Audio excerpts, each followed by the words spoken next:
Hello, good morning everyone. How are you doing? So in this live session we'll talk about the छोटा Nagpur tenancy act 1908, तो जिसे छोटा नागपुर काश्तकारी अधिनियम बोला जाता है. सो बेसिकली यहाँ आपको देखने को मिलेगा कि यहाँ पे इसमें टोटल चैप्टर 19 है and the total acts are 271 जो पार्ट्स वेरियस चैप्टर्स में बटे हुए हैं. और ये आया क्यों था? क्योंकि यहाँ पे due to the pressure of the Munda revolt, तो मुंडा विद्रोह के कारण ही यहाँ उस टाइम के जो वाइसरॉय ऑफ इंडिया थे लॉर्ड मिंटो ने यहाँ के पर्टिकुलर एरिया में छोटा नागपुर में ये जो यहाँ का होता है CNT एक्ट लाया था. सो इसका एम था कि for the protection of interest of the weaker section, तो जो छोटे गरीब बैकग्राउंड मतलब जो उधर जो गांव ये सब वही जंगल में जो रहते थे उनके इंटरेस्ट के लिए वीकर सेक्शन के प्रोटेक्शन के लिए ये पर्टिकुलर एक्ट आया गया था. और बड़े बड़े इंडस्ट्रियलिस्ट से बचने के लिए इनके ज़मीन को ये एक्ट लाया गया था.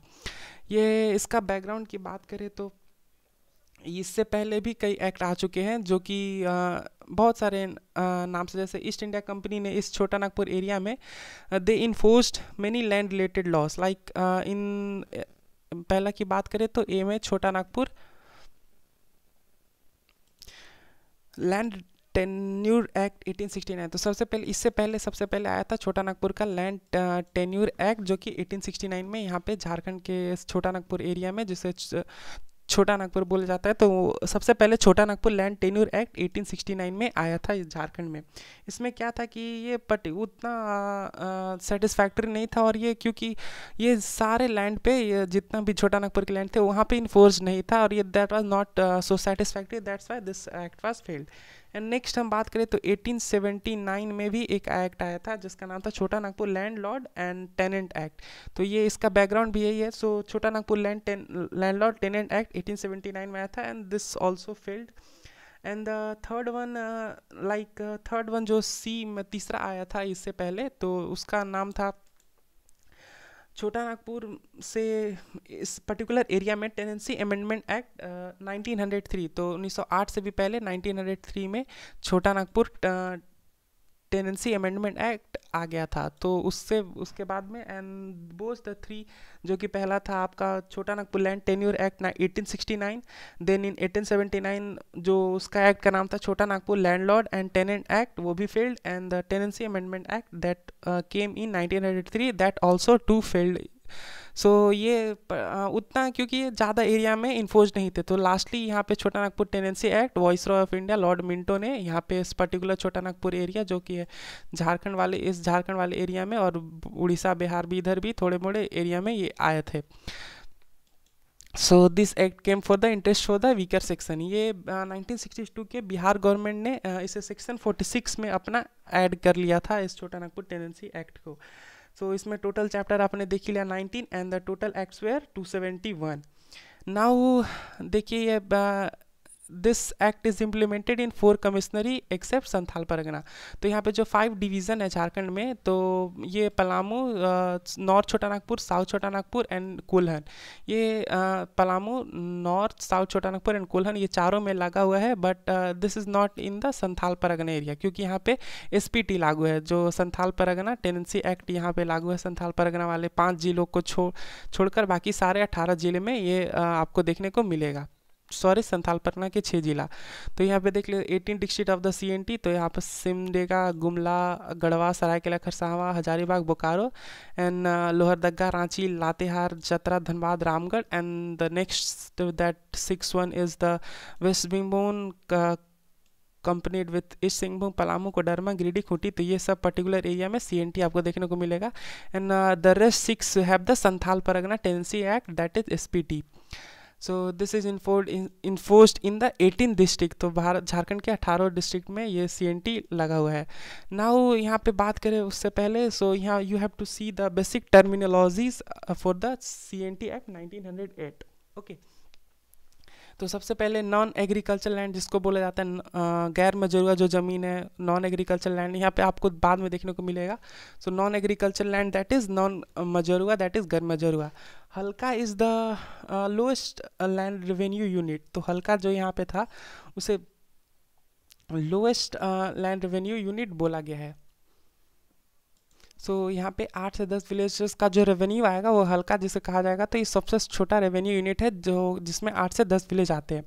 Korkar land that is such land which was earlier fallow land later transferred into rice producing land. Korkar land मतलब कि जो कोड़कर बनाई गई हो भूमि, तो ये सपोज जैसे यहाँ पे जंगल हो, यहाँ पे दैट इज बसेस जंगल झाड़ियाँ, और इसे कोड़कर इन्होंने राइस प्रोड्यूसिंग लैंड बनाए हो, so that is called the korkar land. जो पहले फेलो लैंड था उसे एग्रीकल्चर लैंड जो कि धान राइस प्रोड्यूसिंग लैंड बनाया गया उसे कोरकर लैंड बोलते हैं। Hukumnama is like written permission given by the landlord on इस kind of one type of lease जो in which tenants give permission that have should cultivate on agriculture non agricultural land। तो hukumnama that is it's simple like ये मान लीजिए कि ये non agriculture land है and suppose this is owner A and this is owner B. तो owner A ने owner B को ओनर बी जो कि रैयत है किसान and owner A that is landlord ये ज़मीन का मालिक ये पर्टिकुलर ज़मीन का। तो ये नॉन एग्रीकल्चर लैंड है, इसमें खेती बाड़ी नहीं होती है, तो ये इसको लीज पे एक पर्टिकुलर लीज पे इसको देगा इस पर्टिकुलर एरिया में खेती करने के लिए, तो that is hukumnama. Next one is the मारुशिया मुंडा जो कि है हेरिडिटी लैंड, ये इसको टर्म के लिए यूज़ कर लेता है, जैसे कि मा सपोज दैट इज़ ए और बी दो ए का बेटा इस पर्टिकुलर लैंड का मालिक है, सो ए का बी भी इसका बेटा भी इसी लैंड का मालिक होगा, सी का भी मालिक होगा, दैट इज़ हेरिडिटी जो वंशानुगत लैंड आती जा रही है वर्षों से। शासनदरी दैट इज़ द जहाँ पे मुंडा का सिमेंट्री ऑफ मुंडा जहाँ पे शव दफनाया जाता है that is called the Sasandiri. And patta जिसको बोलते हैं लीज अगर ये ज़मीन है तो इस ज़मीन को लीज को लेना है तो ये पट्टा जिसको बोला जाता है सब patta is the lease of land. And kabuliyat is the lease of land in definite amount of rent. तो ये लैंड है पर्टिकुलर, मान लीजिए कि ये एक खेत है नॉन एग्रीकल्चरल यहाँ पे, तो इसको कबूलियत यहाँ पे A zamindar and the B one is the tenant का, टेनेंट ने इसे पर्टिकुलर टाइम के लिए लीज पे लिया है और ये डेफिनेट अमाउंट पे करता है हर कुछ इंटरवल के बाद। So this are the basic terminologies. Coming to the next slide, now the raiyat is रैयत जो यहाँ पे आपको जो ये बेसिक टर्मिनोलॉजी ये छोटा नागपुर टेनेंसी एक्ट में मिलेगा और ज़्यादा आपको इसमें बेसिकली पढ़ना है नहीं, क्योंकि मुश्किल से आई थिंक 5 नंबर के क्वेश्चन इससे आते हैं और 5 नंबर के एसपीटी से और 2 नंबर के अदर टेनेंट एक्ट से, तो 5 क्वेश्चन इससे 10 नंबर के आते हैं, तो ज़्यादा पढ़ के कोई फ़ायदा है नहीं, तो बेसिक टर्मिनोलॉजी आपको देख लेना है। So I will give a proper brief overview. So this raiyat that is means peasant and the कयामी रहमत दैट इज़ जो मान लीजिए कि रैयत है और इन्होंने एग्रीकल्चर लैंड पे पूरी तरह से अपना पैसा वैसा जो लीज देते रहते हैं सब completely they are completely established जिसको बोलते हैं उसी को बोलते हैं कयामी रैयत। एंड द दामिने को is like suppose this is forest and यहाँ पे भी लैंड है पर्टिकुलर, तो यहाँ पे जो जंगल झाड़ी को हटा के जो लोग हैं जो Paharia and Santhal tribe lives in the Rajmahal and the Bhagalpur area, जो यहाँ पे झारखंड का मैप है, wait let me show you, suppose this is Jharkhand map, okay. So यहाँ इस वाले एरिया को यहाँ पे भागलपुर, यहाँ पे जो राजमहल भागलपुर वाले एरिया में जो रहते हैं वहीं पे इसी को दामिने को कहा जाता है। तो झारखंड के इधर ये बिहार हो गया आपका, ये झारखंड, और इधर वेस्ट बंगाल एंड इधर उड़ीसा एंड छत्तीसगढ़, तो यहाँ पे जो एरिया है वो उसी को बोलते हैं दामिने को। एंड द खास महल is the British capture land. तो जो खास महल जो होता था, मान लीजिए कि ये ब्रिटिश जो थे, ब्रिटिश के टाइम पे जो ब्रिटिश गवर्नमेंट ने उस पर्टिकुलर लैंड पे कब्जा किया हुआ था तो उसी को बोलते हैं खास महल। सो मान लीजिए ये एक टेनेंट्स है, this tenants have piece of land and his landlord had a piece of land, तो ये तो पर्टिकुलरली लैंड में आ गया। बट जो ब्रिटिश सरकार 1947 के जाने से बाद जो ज़मीन छोड़ गया वो उस एरिया को बोला जाता है खास महल। सो यहाँ पे आपको देखने को मिलेगा अंचल, तो ये हल्का से ऊपर है एंड सब डिवीज़न से नीचे। तो झारखंड में जैसे कि 45 सब डिवीज़न है, तो ये लैंड रेवेन्यू यूनिट है। तो यहाँ पे जो अंचल हो गया आपको हल्का से ऊपर हो गया, 8 से 10 विलेज का जो रेवेन्यू यूनिट है उसे हल्का बोलते हैं, एंड सब डिवीज़न से नीचे दैट इज़ हल्का, ठीक है।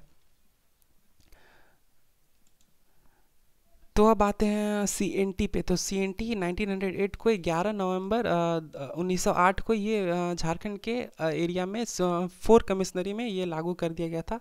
तो यहाँ पे डेट बहुत ही इंपॉर्टेंट है, so you have to clearly learn the date. So 11 नवंबर 1908 को ये पे झारखंड के 4 डिवीज़न में ये लागू कर दिया गया था।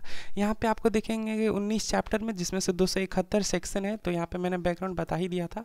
सो यहाँ पे आपको ज़्यादा पढ़ना है नहीं, क्योंकि मुश्किल से बहुत ज़्यादा लेंदी हो जाता है, और क्वेश्चन की जो संख्या रहती है, जो क्वांटिटी रहती है, दैट इज़ टू लो। सो यहाँ पे आपको मैं बेसिक टर्म बता देता हूँ। तो जो पहला यहाँ पे आपको चैप्टर मिलेगा। So this book is available, so please comment down below if you want to take the book. So I will provide you the English book of this Jharkhand basic सामान्य ज्ञान। दैट इज़ द सबसे पहला जो आता है chapter 1, that is section 1 to 3। Section 1 to 3 में आपको क्या है कि it has name, extend and definition. तो CNT का आपको नेम मिल जाएगा, एक्सटेंड मिल जाएगा कहाँ तक है, and the what is the definition. और इसमें बताया गया कि ये कहाँ किस वाले एरिया पे आपको देखने को मिलेगा। तो झारखंड के किस वाले एरिया में आपको छोटा नागपुर टेनेंसी एक्ट देखने को मिलेगा। तो यहाँ पे चैप्टर 1 to चैप्टर 3 में आपको यही दिखाया गया है। सो यहाँ पे definition, basic definition, land owner कौन है, मुंडारी कट्टीदार कौन सा है। सो ये पे आपको बेसिकल देखने का रिस्टोरिव लैंड होल्डिंग कौन सा है। अब आते हैं चैप्टर 2 पे। यहाँ पे परमानेंट सेटलमेंट क्या है। तो ये पे बेसिक डेफिनेशन हर चीज़ में होता है। जैसे आर्टिकल 1 आपको पार्ट 1 में भी ऐसे कॉन्स्टिट्यूशन ऑफ इंडिया में आपको देखने को मिल जाएगा। So next one is the chapter 2, that is from section 9 to 12। तो सेक्शन 9 to 12 ये चैप्टर है, और इसमें क्या है, class of tenants and mention of रैयत के बारे में बताया गया है। Mention of process, so the chapter 2 is from class of tenant, that is section 4 to 8, जिसमें बताया गया है कि who is tenants का definition यहाँ पे दिया गया हुआ है कि tenants कौन है, who were tenants, land holder, meaning of रैयत, that is in section 6। उसमें बताया गया कि रैयत those person are included for cultivation have the right to hold the land। तो रैयत तो मैंने पहले ही बता दिया था who were the रैयत। एंड नेक्स्ट वन आपको देखने को मिलेगा मुंडारी खुटकट्टीदार कौन से है। तो मुंडारी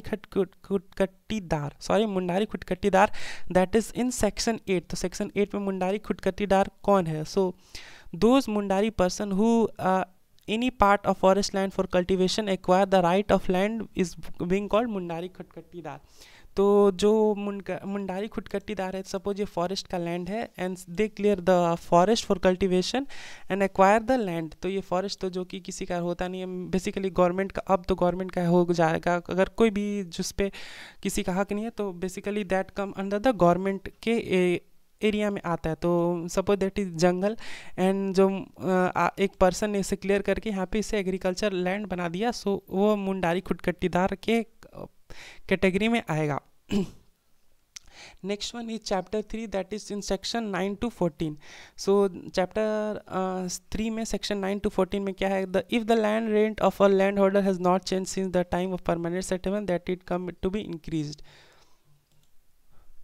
सो यहाँ पे आपको ज़्यादा देखना नहीं है। सो यहाँ चैप्टर 3 में आपको land holders, land transfer, registration, ये सब के अदर मेंशन, ये सब रजिस्ट्रेशन बेसिकली चैप्टर 3 में आपको मेंशन है। रजिस्ट्रेशन के आपको चैप्टर 3 को देखने को मिलेगा रजिस्ट्रेशन से रिलेटेड। तो यू कैन स्क्रीनशॉट दिस और do comment down below to take the notes, I will provide that things too. And chapter 4 की बात करें तो रैयत, दैट इज सेक्शन 16 to 36। यहाँ पे चैप्टर 4 में आपको मेंशन ऑफ द रैयत, कौन है रैयत, क्या है रैयत, mention in process of increase in land revenue, कैसे लैंड रेवेन्यू का इंक्रीज किया जाएगा इस पर्टिकुलर एरिया में। तो यहाँ पे देखिए लिखा गया 12 साल के कंसिक्यूटिव ईयर्स में आपको देखने को मिलेगा यही सब। It has protection from displacement, क्या आपको डिस्प्लेसमेंट से प्रोटेक्शन मिलेगा। एंड सेक्शन 16 की बात करें तो जो सेक्शन 16 है उसमें आपको दैट इज़ इफ़ एनी रैयत before beginning of this act legally occupy rights of the last 12 years, neither he cultivate nor he uses illegal right in spite of his occupancy won't end। तो suppose यहाँ पे अगर if any रैयत before the end of, मान लीजिए कि कोई रैयत है जो सेक्शन 16 में है, तो वो ये एक्ट आने से पहले 1908 में सीएनटी एक्ट आने से पहले 12 उसके पहले से ये वो ऑक्यूपाई करके रखा है, ठीक है, और वो 12 साल तक कोई भी उस पर्टिकुलर लैंड पे खेती नहीं करता है, तो उसकी जो ऑक्यूपेंसी है वो इस उसके लैंड से नहीं जाएगी। तो this is the in mention in section 16। और सेक्शन 17 की बात करें तो दैट इज़ बंदोबस्त रैयत के डेफिनेशन। तो इसके अंदर आपको मिलेगा कि under it if any before commencing of this act or after that in any village land completely or partially taken on lease, so as a रैयत of the ending of 12 year it won't be considered बंदोबस्त रैयत of villages। तो यहाँ पे इसका meaning मतलब ये है कि मान लीजिए कि कोई ये एक्ट आने से पहले किसी ने एक पर्टिकुलर लैंड को रैयत ने ये लीज पे लेकर रखा हुआ है। ये आएगा आपको 12 लीज पे रखा है as a lease after ending of 12 year it would be lease आने के बाद 12 साल के बाद, अगर वो 12 साल एक्ट के आने के बाद जो लीज पे है वो बंदोबस्त रैयत इसे कहा जाएगा, ठीक है। इन the section 21 you can see that इसमें बताया गया कि regarding use of the land occupancy रैयत हैज़ द फॉलोइंग राइट। तो जो ऑक्यूपेंसी रैयत है, ठीक है, उसके फॉलोइंग राइट्स है। तो ए की बात करें ऑक्यूपेंसी रैयत ऑफ द सेटलमेंट रैयत, सो यहाँ पे आपको डायरेक्ट देखिए सच रैयत who has occupancy right regarding land he can use his land for tenancy. तो मान लीजिए कि उसका ये ज़मीन है, ऑक्यूपेंट रैयत है और उसका मालिक है, तो वो किसी को भी और लैंड को यूज़ कर सकता है, टेनेंसी रैयत को दे सकता है या फिर पीजेंट्स को इस पे खेती करने के लिए। सो ए हो गया। बी में आपको है कि he can use his land for agriculture purpose, तो वो अपने ज़मीन को सिर्फ एग्रीकल्चर पर्पस के लिए यूज़ कर सकता है। Agriculture related other works for the tiny industry construction of a building can be used but can't construct any industry. तो वो बस छोटे छोटे इंडस्ट्री लगा सकता है, मतलब स्मॉल स्केल, बट वो अपने ज़मीन को किसी बड़े बहुत बड़े इंडस्ट्री को नहीं लगा सकता वो अपने ज़मीन में। तो सीएनटी में आप बड़े ज़मीन नहीं लगा सकते एक्सेप्ट द गवर्नमेंट, तो गवर्नमेंट ही लगा सकती है, और छोटे जो बिजनेसमैन जिसको ज़मीन है so he can't build a industry. Parts इसके सी में देखिएगा, तो if any raiyat page is revenue such land ponds being constructed share of the land owner B 920 and the raiyat share is 11/20। तो मान लीजिए कि ए ज़मींदार है और बी एक रैयत है, तो ए ने बी को दे दिया है ये पर्टिकुलर ज़मीन। तो अगर इस पे इसने कुआं खोदा और यहाँ पे कुछ भी अपना कल्टीवेशन कर रहा है, ठीक है, पोन्ट्स बना रहा है, तो इसका जो शेयर होगा 9/20 that will be given directly to the owner and the remaining 11/20 part of the share will be given to the raiyat. तो ये 3 डेफिनेशन है इसका सेक्शन 21 का। सेक्शन 21 ए जो की बात करें तो उसमें लिखा हुआ है कि right of occupancy land holders in trees in such all the produce of the trees fruits flower other produce share of land owners be 9/20 and रैयत। तो मान लीजिए कि ये अगेन ये सपोज ज़मीन है, A that is a land owner and B that is a tenant, ठीक है। तो ये पर्टिकुलर ज़मीन पे जो भी पेड़ पौधे होंगे उससे जो फल निकलेगा उसमें जो, और इसने इस पे लीज पे दिया हुआ है, ए ने बी को, ज़मींदार ने टेनेंट को लीज पे दिया हुआ है। तो इसमें भी जो पेड़ पौधे हैं इसके जो अगेन जो इससे फूल निकलेगा, फल निकलेगा, तो इसका जो शेयर होगा revenue 9/20 that will go to the owner and 11/20 part that will be remain to the tenant. तो ये इसका डेफिनेशन है सेक्शन 21A। तो सेक्शन 21A का यही डेफिनेशन है। नेक्स्ट बात करें सेक्शन 22। तो यहाँ पे 22 में आपको डिस्प्लेसमेंट ऑफ रैयत का डेफिनेशन आपको देखने को मिलेगा। तो section 22 it is mention that if the occupant tenant on his plough he is farming according to section 21 land owners can't display it. तो यहाँ पे आपको डेफिनेशन सेक्शन 21 यहाँ पे है। तो यहाँ पे आपको सेक्शन 21 है, तो सपोज 22 सॉरी सेक्शन 22 अगर रैयत ने इस मान लीजिए कि A suppose again that is landlord and raiyat, ठीक है, तो रैयत को इसने लीज पे दिया हुआ है। अगर ये फार्मिंग कर रहा है तो ये इससे बीच से नहीं हटा सकता है कभी भी। तो ये सर्टेन एक्ट उसके लिए भी है, सेक्शन 21 यही कहता है। So land owner can't displace the peasant. तो ये आपको देखने को सेक्शन 22 में मिलेगा। तो ये mainly next coming to the part 5 that is उसका डेफिनेशन है रैयत एक्वायरिंग खुदकट्टी राइट, ठीक है। तो पार्ट 5 में सिर्फ एक ही सेक्शन है, दैट इज 37। तो खुदकटी होल्डर रैयत राइट बिंग मेंशन, तो खुदकटी लैंड रैयत के राइट मेंशन है। तो सेक्शन 36(7) क्या कहता है कि इफ बाई रैयत before the commencement of this act 20 year back tenants not being created, tenancy not being created, the revenue of the land won't be increased. If any order to increase the revenue being passed on occupancy right, not more than not more than half revenue increased. So this was it for the section 37 of the part 5. Now part 6 का chapter part 6 में आपको मिलेगा section 38 to 42। तो इसमें section 39 में है कि unoccupied रैयत हैज़ टू पे in that way like occupancy रैयत पेज द टैक्स। तो टैक्स जैसे है, तो इसमें टैक्सेशन के लिए नॉन ऑक्यूपाइंग रैयत के लिए जो टैक्सेशन है वो मेंशन किया गया। नाउ सेक्शन 40 उतना इंपॉर्टेंट नहीं है, अगर आपको पढ़ना है तो this is the section 40। So अगर पढ़ने लगे तो बहुत वास्ट हो जाएगा, video will be go too long.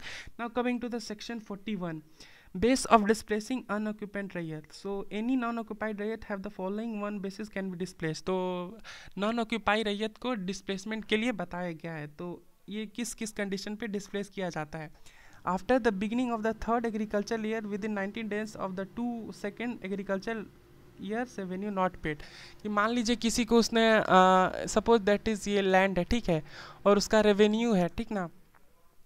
तो after the beginning of the third agriculture year, तो एक एग्रीकल्चर ईयर जो मई से चलता है, तो सेकेंड एग्रीकल्चर ईयर थर्ड, तो मान लीजिए जनवरी से ही चल रहा है, ठीक है, तो January to this January and this January to this, तो ये जो थर्ड एग्रीकल्चर ईयर है, तो beginning of the third agriculture year and within 90 days, तो जैसे ही स्टार्ट होगा उसके 90 दिन के भीतर अगर उसने 2 एग्रीकल्चर ईयर, तो सपोज ये एग्रीकल्चर ईयर है 1 एंड 2, तो ये थर्ड एग्रीकल्चर ईयर के स्टार्ट होते 90 दिन के भीतर अगर ये दोनों साल का जो टैक्स है नहीं पे किया करता है, तो उससे हटा सकते हैं। तो non occupied raiyat can be displaced.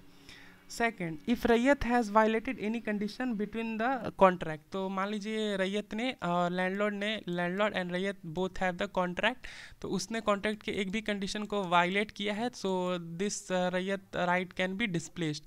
Now the third is रैयत रिफ्यूज टू पे प्रॉपर एड रेवेन्यू। तो एक और है कि अगर मान लीजिए कि लैंडलॉर्ड और रैयत ने रिफ्यूज टू पे कर दिया लैंड रेवेन्यू, जो भी है पर्टिकुलर लैंड का जो रेवेन्यू है जो भी आता है, अगर वो रिफ्यूज कर दिया पे करने से, तो वो उसका हट जाएगा। Now this is for the section 41 में यही मेंशन है, तो दिस 1 2 एंड 3, ठीक है। नाउ कमिंग, ये सब सिंपल देखिए, नॉट एग्रीइंग टू पेड, तो ये बेसिकली आपको ये एक्चुअली इंग्लिश ट्रांसलेशन है मनीष रंजन के बुक का। सो if you want that please comment down below, I will or message me on Instagram, I will provide you that too. And coming to the chapter 7, like it has the जो chapter 4 और 6 के जो बचे हुए जो land है वो chapter 7 में आते हैं, ठीक है। तो चैप्टर 4 और चैप्टर 6 आपने देखा, तो उसमें जो बचा हुआ लैंड था, लैंड फ्री जो बच गया था, वो सेक्शन 43 चैप्टर 7 में आते हैं। तो उसमें कौन कौन से आते हैं, तो आपको मिलेगा पहला privilege land of landlord, such type of land revenue from provision of chapter 4 से 6 को छोड़कर जो भी बचा हुआ उससे आता है। Like of the following types of land, neither occupancy right can be occupied, neither non-occupancy right provision would be applied. This land are totally free from any revenue, ठीक है। कौन कौन से लैंड हो गया, तो on the section 1 privilege land of landlord more than 1 years period register lease taken from 1 year less than that written और oral case it has been taken, ठीक है। दूसरा हो गया कि बाय गवर्नमेंट और बाय लोकल एजेंसी दैट, जो कि नगर पालिका, रेलवेज, ये सब एक्वायर्ड लैंड, ये सब उससे अलग होंगे। बाय गवर्नमेंट और लोकल एजेंसी, ये तो हो गया। Government land inside any containment board, तो कंटेनमेंट बोर्ड के अंदर जो लैंड आता है वो भी फ्री रहेंगे, तो कंटेनमेंट बोर्ड गवर्नमेंट के ये सब जो रहेंगे ये वो भी फ्री रहेंगे। सर्ट land in which roads, canal, dams और रिजर्वोयर बीइंग कंस्ट्रक्टेड, तो वो भी इससे अलग रहेंगे। नाउ चैप्टर 8 में आते हैं, तो जिसमें section 44 to section 51।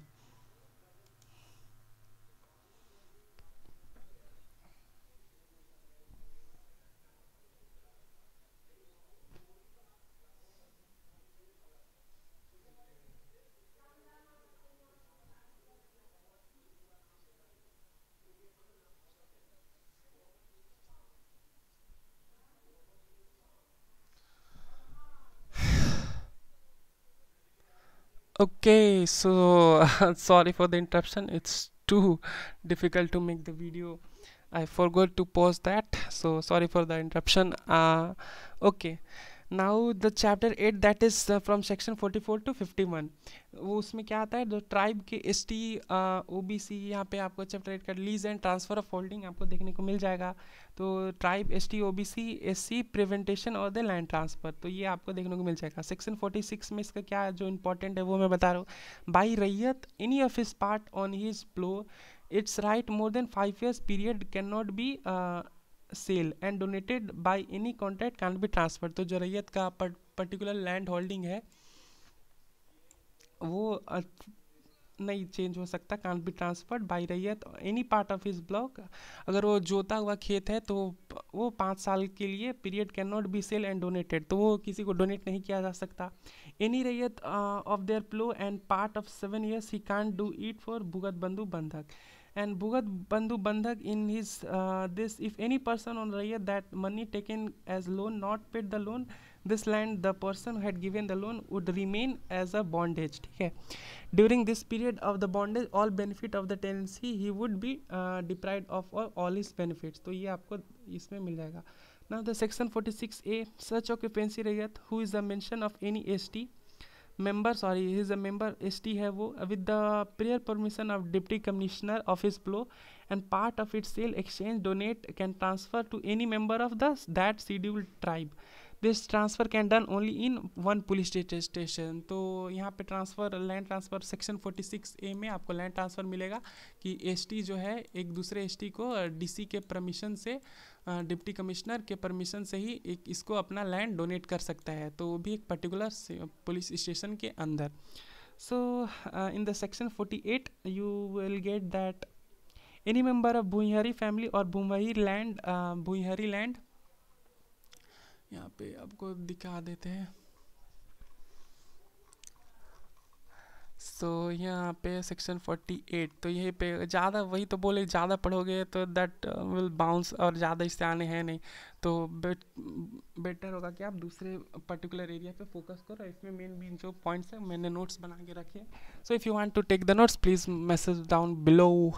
So ban of transfer of Bhuinhar land, तो सेक्शन 48 यहाँ पे है। तो any member of Bhuinhari family, Bhuinhari landlord holded by him or part of it that method and to that volume can transfer such an adivasi rayat of their plow and its part can be transfer। Section 50 में देखें तो DC के permission से the application जो था given by landlord for the following projects transfer requirement can be permission, तो DC के permission से एप्लीकेशन दे सकता है लैंडलॉर्ड को। सो एजुकेशनल में रिलीजियस खैरियत प्रोजेक्ट, उसमें कोई भी मनी टेकन नहीं हो, खैराती प्रोजेक्ट जिसमें कोई भी मनी नहीं लिया गया हो तो उसमें ट्रांसफ़र हो सकता है land. For mining project by state government वो ज़मीन ले सकती है। If the landlord a part of market value 20% extra value provided, तो मान लीजिए कि ये ज़मीन है उससे ज़मीन का ट्रांसफ़र कब कब हो सकता है, तो एजुकेशनल पर्पस के लिए, रिलीजियस पर्पस के लिए और माइनिंग प्रोजेक्ट्स के लिए। तो माइनिंग प्रोजेक्ट्स के लिए गवर्नमेंट ले सकती है, तो बदले में लैंडलॉर्ड को उस जो पर्टिकुलर मार्केट वैल्यू है उससे 20% ज़्यादा लैंडलॉर्ड को उस ज़मीन का लेकर मिलेगा। यहाँ पे आप देखिए ऑफ द, यहाँ पे एक नोट करके लिखिएगा, of the any part of the plough temple mosque और एनी प्लेस ऑफ वर्शिप कब्रिस्तान this type of land DC won't allow this. तो ये कंट्रोवर्शियल लैंड है, इसमें DC won't allow for the कब्रिस्तान एंड द जो जोता हुआ खेत है उसके लिए, ये प्लेस ऑफ वर्शिप के लिए DC won't be allow this. तो बाकी के चैप्टर हम लोग नेक्स्ट वीडियो में करेंगे। सो ये this video is quite long, so thank you very much, thanks for watching. Now we can see this on the next video. Bye bye.